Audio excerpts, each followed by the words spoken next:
In a landmark religious freedom ruling, Iraq's High Court has recognized a Christian woman's right to have her faith accurately reflected in official records.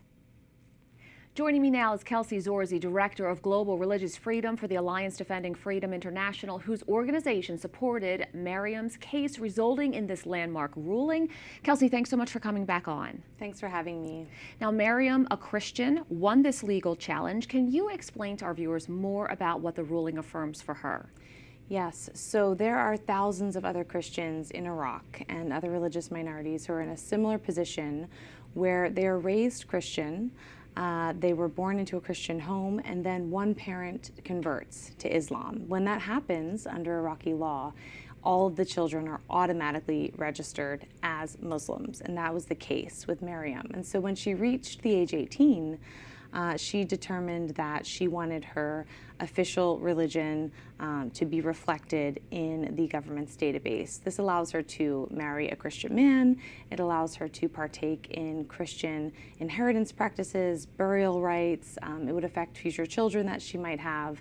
And so this is an incredible victory for Christians in Iraq because it finally allows individuals to make this determination themselves rather than the state deciding for them. For those who may not understand, why does an individual's legal religious identity matter in Iraq, and how can it affect their everyday life? So in Iraq, the government actually tracks an individual's religion, which is not the case in many countries around the world.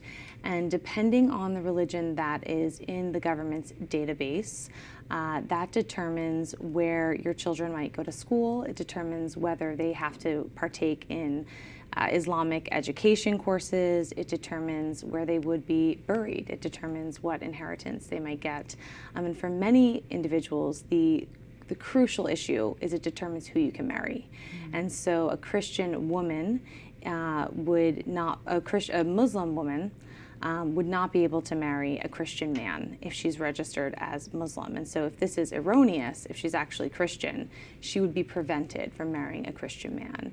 And we even have cases where because one parent's documents say that they're Muslim and not Christian, they forego putting their name on their child's birth certificate because they know that if they did, their child would be automatically registered as Muslim as well. So the issue then perpetuates. This religious determination has far-reaching consequences. While Maryam has won her case, her two younger sisters are still legally classified as Muslims because they are minors. What happens next for them?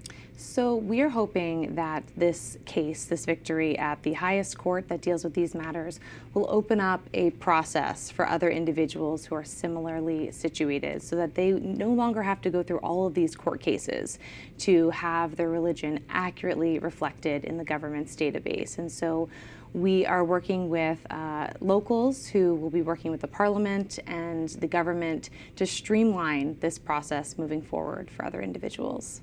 Fantastic. Kelsey, thank you so much for coming in, and we'll continue to follow these cases. Yeah, thanks for having me.